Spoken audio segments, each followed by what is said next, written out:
ॐ सहनाववतु सहनौ भुनक्तु सह वीर्यं करवावहै तेजस्विनावधीतमस्तु मा विद्विषावहै।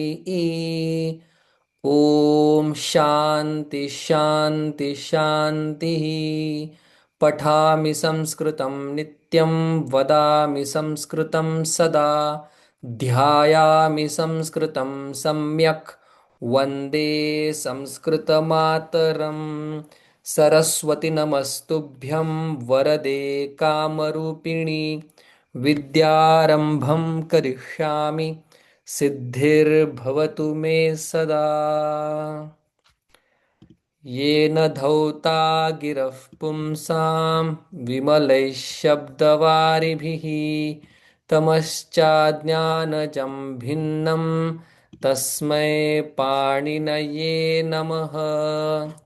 येनाक्षरसमाम्नायम् अधिगम्य महेश्वरात् कृत्स्नं व्याकरणं प्रोक्तं तस्मै पाणिनये नमः। ओके. ज्यांनी पाणिनी महर्षींना नमस्कार. ज्यांनी संपूर्ण व्याकरण भगवान शंकराकडून प्राप्त केलं.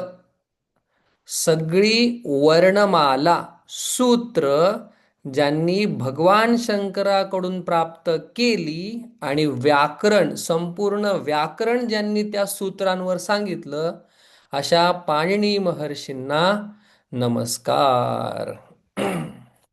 तर आपण विशेषण पाहत आहोत 25व्या धड्यातील. ओके.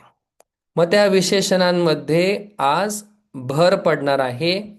विशेषणाकडे जाण्यापूर्वी अतिशय महत्त्वाचा नियम सांगायचा तो म्हणजे विशेष्याचं जे लिंग. ऐका बघा, पहिला विशेषण म्हणजे जे विशेष माहिती सांगत असतं. लिहितो जे नामाबद्दल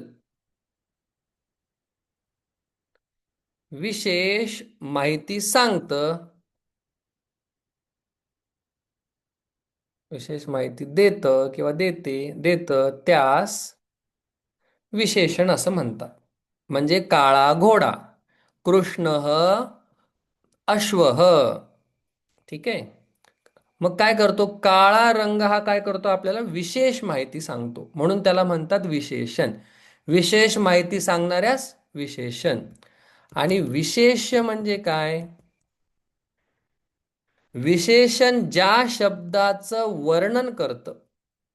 विशेषण ज्या शब्दास, आता हे काय व्याख्यान आहेत पण सोपं करून सांगण्यासाठी आलेले शब्द आहेत ते.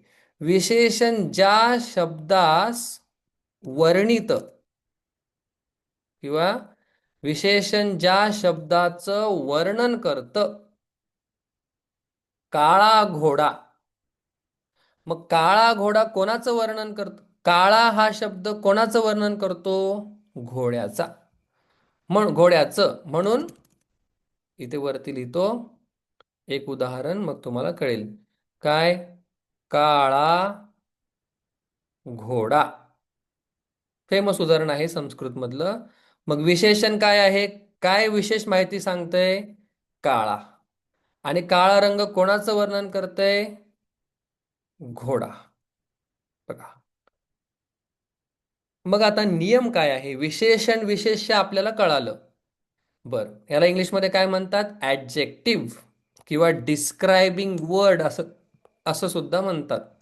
मग बघा, विशेष, आता महत्वाचा नियम सगळ्यांनी अलर्ट. विशेष्याचं जे लिंग, जे वचन, जी विभक्ती. विशेष्याचं जे लिंग, जे वचन, जी विभक्ती आधी सांगितलेलं तुम्हाला, पण पुन्हा तीच विशेषणा किंवा तीच विशेषणाची विभक्ती वचन आणि लिंग हा महत्वाचा नियम. मग आपण पुढं याचा विस्तार करूया. या. जे जी विभक्ती जे वचन जे लिंग विशेषाचं तेच विशेषणाचं असणार आहे. हा नियम कायम लक्षात ठेवा. यत लिंगम यल लिंगम यद वचनम यद या विभक्ती संस्कृतमध्ये सांगतात, पण संस्कृतमध्ये सांगा किंवा मराठीत सांगा, आपल्याला कळलं पाहिजे. मग आता विशेषणाची रांग लागणार आहे आपल्या पुढे. चला, सगळ्यात पहिला येतंय विशेषण. विशेषण म्हणजे काय कळलेलं आहे, विशेष माहिती सांगतं आपल्याला ती. बर, एक एक वाक्य आपण बनवणार आहोत आणि पुढे चालणार आहोत. बर, पहिलं आहे सुंदरम. सगळी विशेषणं त्यांनी नपुंसक लिंगात दिलेली आहेत. मग ते पुल्लिंगात पण चालणार, स्त्रीलिंगात पण चालणार. दिलेली आहेत नपुंसक लिंगामध्ये. सुंदर शब्दाचा अर्थ सुंदरच आहे. ठीक आहे. एक एक वाक्य लिहितो. एतत् वनम सुंदरम अस्ति. हे वन सुंदर आहे. सुंदरम आहे अस्ति. एतत् वनम सुंदरम अस्ति. मग पुल्लिंग असेल तर सुंदरः. एषः बालकः सुंदरः अस्ति. स्त्रीलिंग असेल तर सुंदरा. बरोबर. सुंदरम, सुंदरः, सुंदरा. ऍक्च्युली हा न चाला पाहिजे. सुंदरम, सुंदरा. सुंदरा बालिका, सुंदर मुलगी. ओके. मग आता हे सातही विभक्त्यांमध्ये चालणार. बापरे बापरे बापरे बापरे. सध्या तीन वचनांमध्येच, तीन लिंगांमध्येच एक वचनामध्ये लक्षात घ्या. सुंदरः रामः, सुंदरम वनम, सुंदरा सीता. सोपं सोपं सुंदर. मग फक्त नपुंसक लिंगाचेच लिहितो. बर, पुढे समीचीनम. समीचीनम याचा अर्थ सुद्धा काय, सुंदर किंवा चांगला असा आहे. दोन्ही अर्थ सुंदर सुद्धा आहे. समजा तुम्हाला कोणी विचारलं, तुम्ही कसे आहात, भवान कथम अस्ति, पुरुषाला विचारलं, तर तुम्ही कसं म्हणणार, अहम समीचीनः अस्मि. समीचीनः अस्मि. मी काय आहे, मी एकदम चांगला आहे. जर एखाद्या स्त्रीला विचारलं तर ती कशी म्हणणार, समीचीना. फक्त आ लावायचं आहे. समीचीनम नपुंसकलिंग आहे, वनम. नपुंसकलिंगाचा म काढून टाकायचा. मग काय राहतं, समीचीन.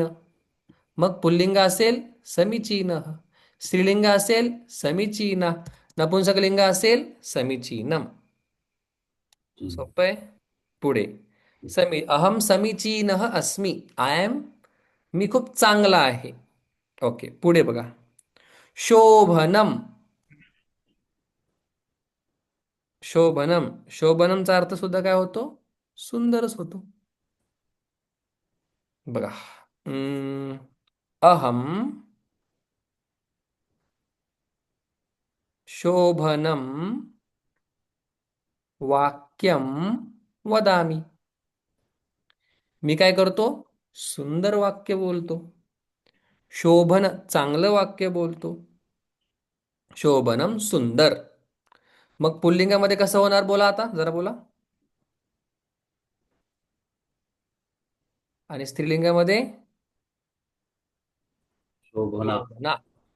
म्हणजे पुल्लिंगाचं स्त्रीलिंग करताना आपण आ लावतो, एवढं लक्षात ठेवा. तसं समीचीनम समीचीना, सुंदरम सुंदरा. मग सुंदरी असं सुद्धा होतं. त्याचे वेगळे नियम आहेत. आपण पहिला सोपत लक्षात ठेवूया. नंतर मधुरम. मधुरम म्हणजे काय? गोड. मधुरम मीठा, गोड. अ सा मधुरम गीतम गायती. ती काय करते? गोड गीत गाते. आणि मग जर पुल्लिंगामध्ये असेल तर मधुरः श्लोकः गायती. श्लोक पुल्लिंग शब्द आहे. श्लोकः गायती. आणि स्त्रीलिंग असेल तर मधुरा गीता गायती. या ठिकाणी होणार मधुरम श्लोकम. कळलं का तुम्हाला मधुरम श्लोकम का होणार? कारण की ते कर्म आहे म्हणून. सा, इथे पण आपण लिहूया सा.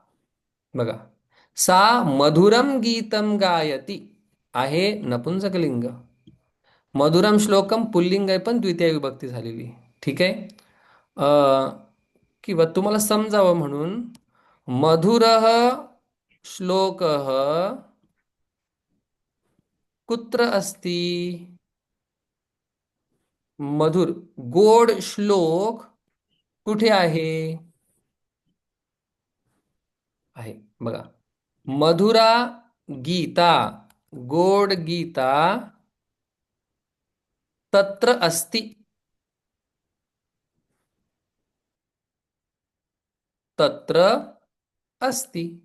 गोड गीता तिथे आहे. आता या ठिकाणी झाला करता. ठीक आहे. मधुरः श्लोकः. आता हे तुम्हाला चार सांगितलेत, सगळं सांगणार नाही. पुढे म्हणजे गरज नाही. शीतलम.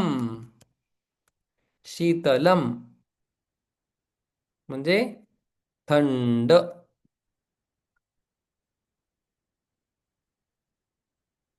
थंड. बघा, अहम शीतलम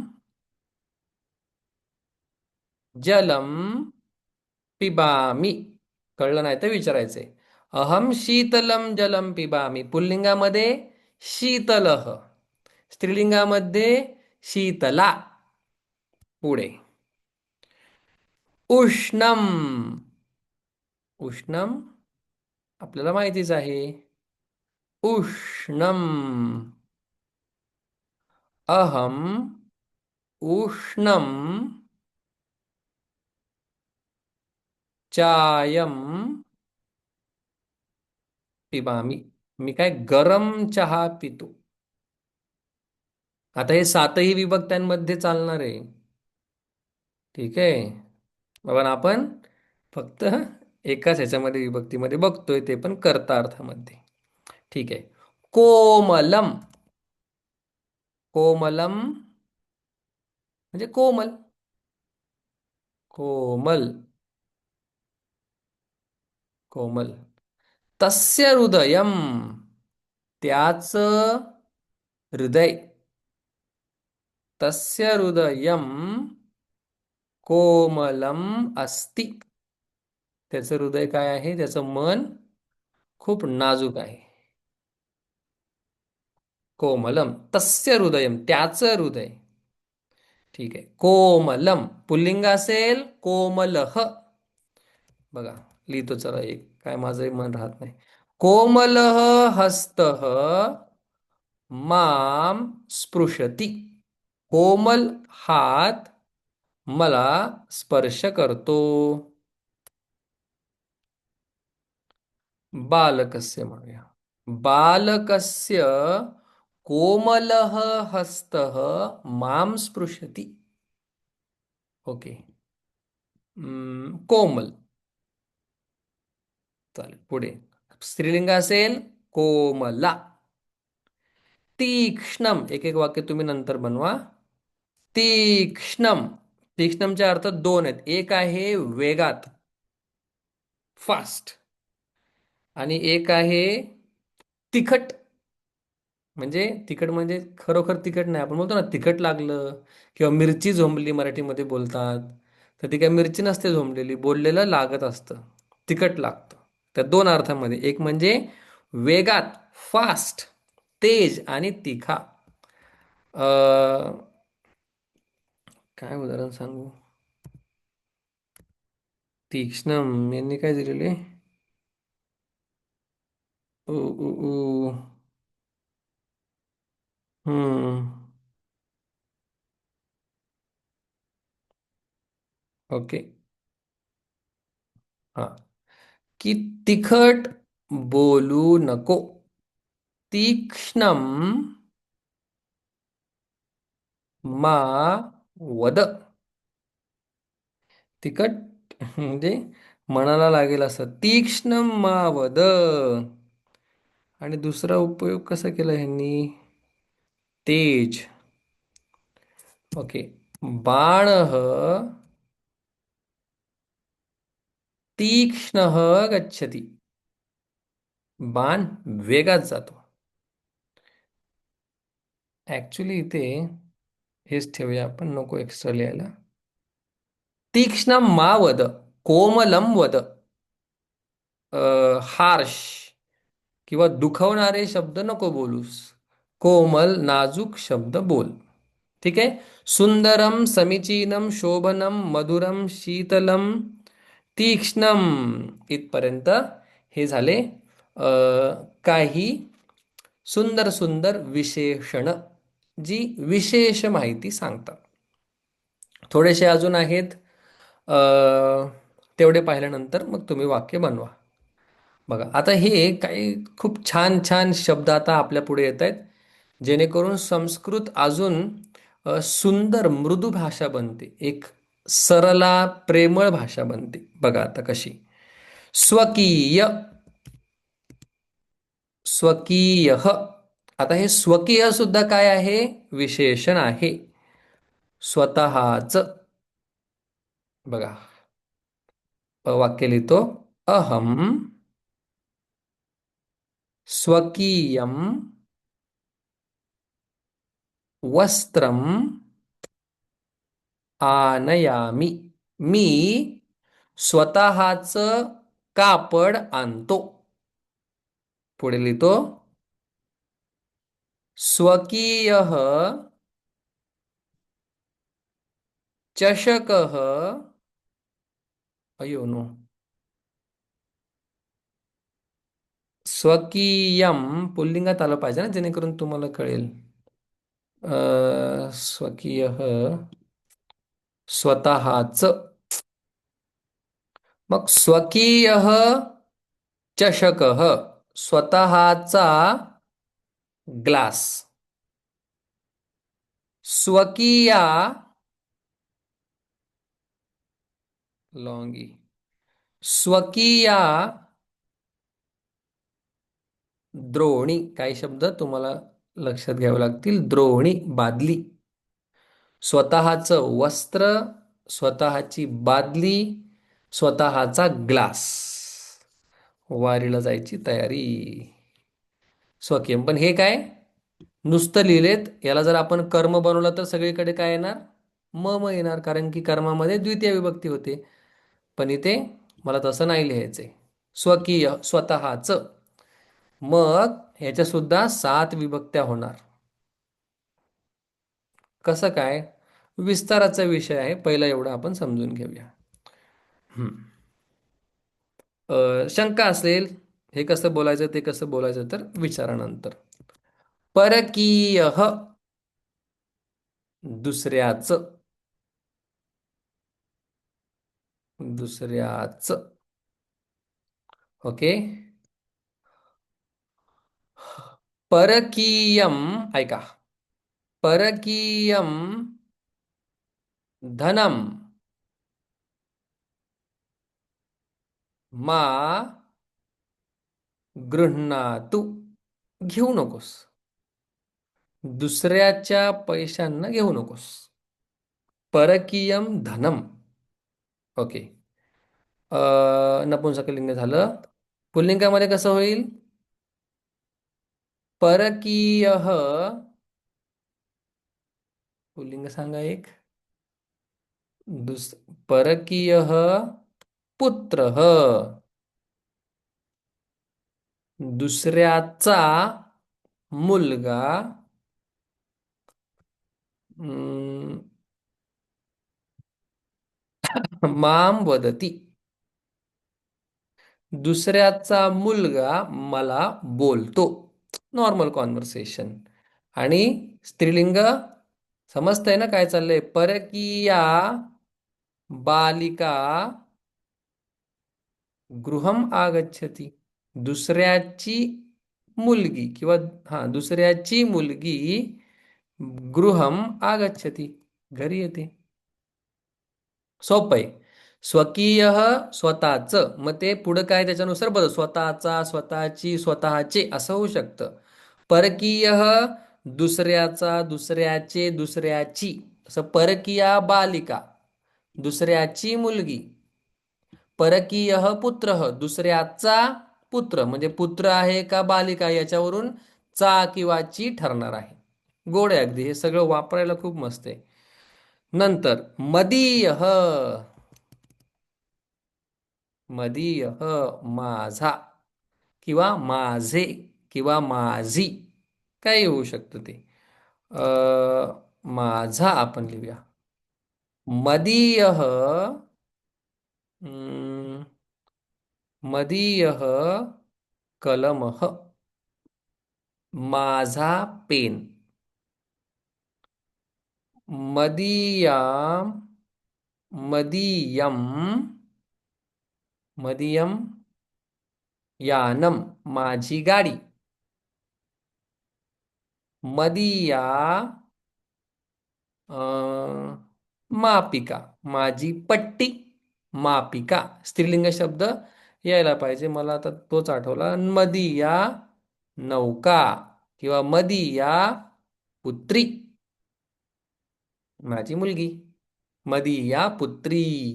मग हे मदीयः, मदीयौ, मदीयाः, मदीयं, मदीयौ, मदीयान, रामः, रामौ, रामाः, रामं, रामौ, रामान्, त्यासारखं चालणार आहे. ठीक आहे. ओके. भवदीय, लय झाले शब्द बरं का, पण ठीक आहे. एकाच एकाच सारखेच आहेत ते, त्याच्यामुळे नाही काय वाटत. भवदीय म्हणजे आपला. आपला पत्रामध्ये लिहित असतात बघा हे. भवदीय, भवदीय मित्र. मित्र पुल्लिंग पण आहे, नपुंसक लिंग पण आहे. त्या दिवशी मी चेक केलं, आतापर्यंत मी नपुंसक लिंग सांगायचो, पण पुल्लिंग. भवदीय मित्र, आपला मित्र. भवदीया माता, आपली आई. भवदी भवदीयम वचनम, आपलं वचन. बघा, पुल्लिंग, स्त्रीलिंग, नपुंसकलिंग एक वचनामध्ये. का? तर ते सगळे विशेषण आहेत. भवदीय वस्त्रम, आपलं वस्त्र. मग वस्त्रानुसार भवदीयची विभक्ती, मातानुसार भवदीयची विभक्ती, वचनमनुसार भवदीयची विभक्ती. का? विशेषाचं जे वचन, जे लिंग, जी विभक्ती, तीच विशेषणाची विभक्ती लिंग वचन होतं. हे आपण सुरुवातीलाच पाहिलेलं आहे. भवदीय. चिन्मय मिशन मध्ये एक गीत पण आहे. गुरुदेव तव महनीय कृपा, त्याच्यामध्ये भवदीय वगैरे शब्द त्यांनी वापरलेले आहेत. बिसरू न कभी यह प्रेममयी आनंदमयी भवदीय कृपा. तिथे काय संस्कृत नाहीये, पण शब्द वापरलेले आहेत त्यांनी. तदीय म्हणजे त्याची. तदीय उसका म्हणजे त्याची किंवा त्याचा, काही म्हणू शकतो. बघा, तदीय तदीय त्याचा पुल्लिंग शब्द. तदीय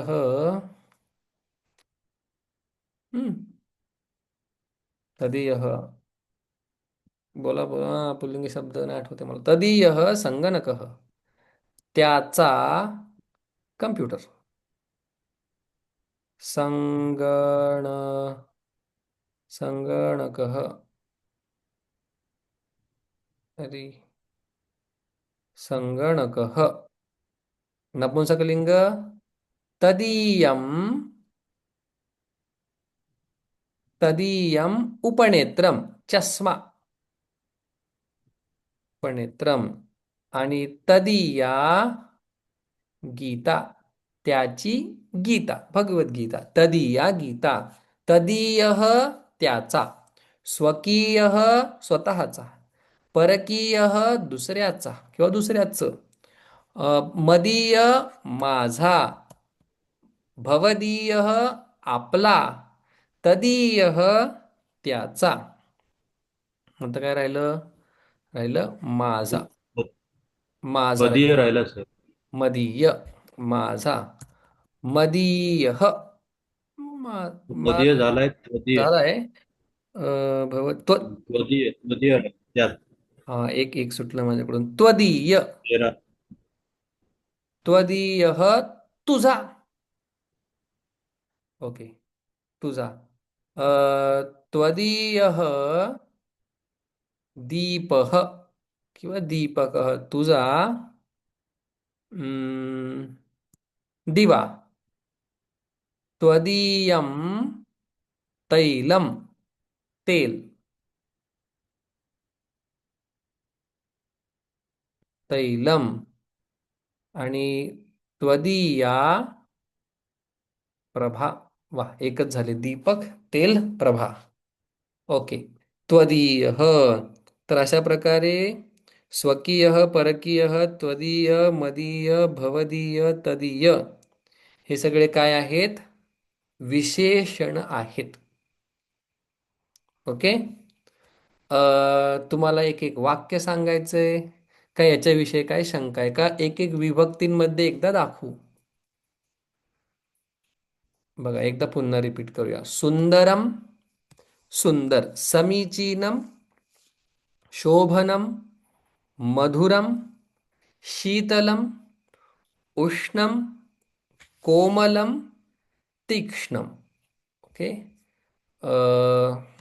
स्वकीयः परकीयः मदीयः भवदीयः तदीयः त्वदीयः आपल्याला ह्याच्यावरून कळतं मत म्हणजे मी माझा भवान भव आपला तत् तेथे किंवा त्याचा आणि त्वम तू असे हे सगळे काय षष्ठी विभक्तीच्या रूपांसारखे इथे स्वकीय परकीय मदीय भवदीय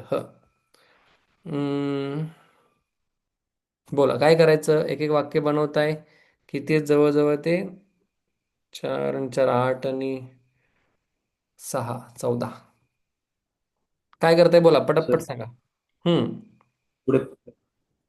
एक एक वाक्य बोलताय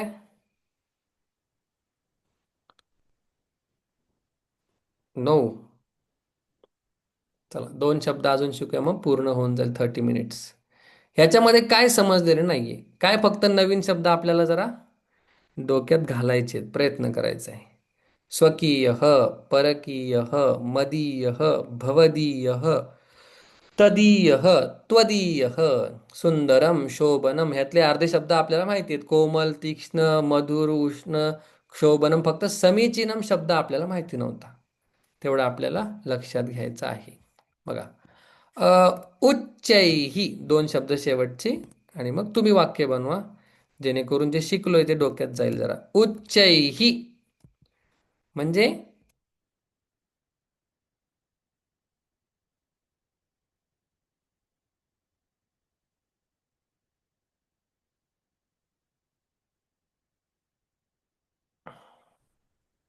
उच्चैही उच्चैही एक अर्थ होतो वर दुसरा अर्थ होतो उंच आणि तिसरा अर्थ होतो उंच स्वरात उंच स्वरात उच्चैही एक वाक्य बनवूया उच्चैही जास्त करून हे उंच आवाजात अशा अर्थामध्येच वापरलं जातं बघा गायक वाक्य कळल्यानंतर उच्चैः गायति। गायकः उच्चैः, गायक काय करतो? उंच स्वरात गातो. गायकः. बालकः उच्चैः श्लोकम पठती. एक लहान मुलगा काय करतो? उंच स्वरात काय म्हणतो? श्लोक म्हणतो. उच्चैही. ओके. हम्म, ह्या उच्चैही साठीच अजून एक शब्द ते सांगतात, तारस्वरेण. ज्यांना पेटीतलं थोडंसं माहिती आहे, 3 सप्तकं असतात, त्यातलं 3च असतात बहुतेक. आता किती वर्ष झाले शिकून. तारस्वरेण म्हणजे उंच स्वरात, म्हणजे उंच आवाजात. उंच, उच्च स्वरात नाही, उंच स्वरात. हम्म. गायक तारस्वरेन गायते असं म्हटलं तरी चालतं. विवादती. ठीक आहे, काय म्हणूया आपण? मूढ. वाक्य बघा. मूढ म्हणजे मूर्ख माणूस. मूढ तारस्वरेण कलहम करोती.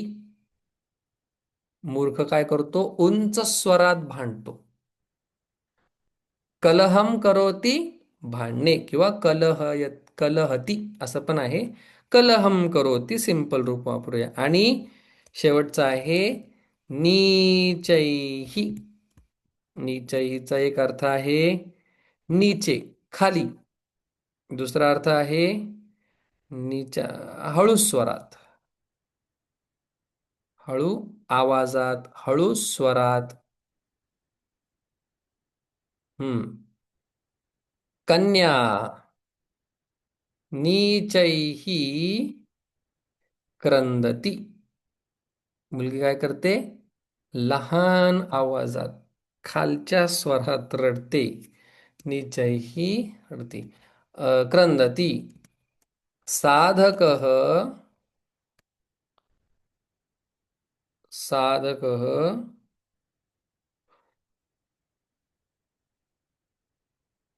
साधकः नीचैः गायति. नीचैः गायति. साधक काय करतो? एकदम खालच्या आवाजात प्रॅक्टिस करायची. गायन शिकायचं तर काय, एकदम खालचे स्वर लागले पाहिजेत. जेवढा खालचा स्वर लागणार तेवढा वरचा स्वर लागतो, असा अलिखित नियम आहे.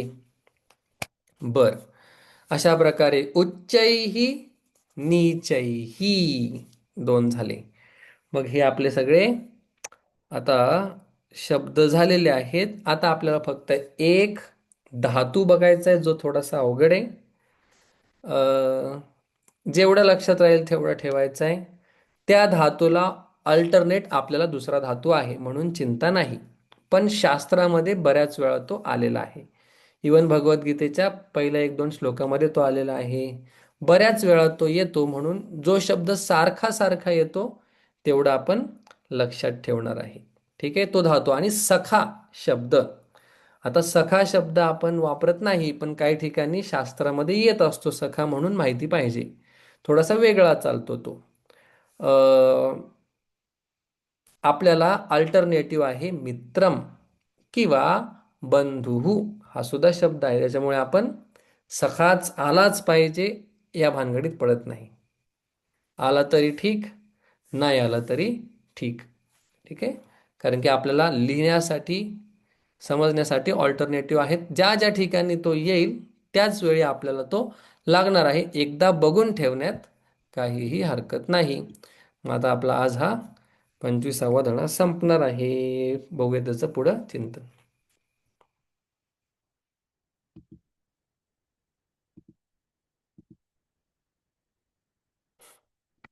सर, हां. आ, मीटिंग एंड असं होईल नाही आता. का, उच्चई. हां, उच्चई बोला. म्हणजे वर आणि निचय म्हणजे खाली. मग उर्दू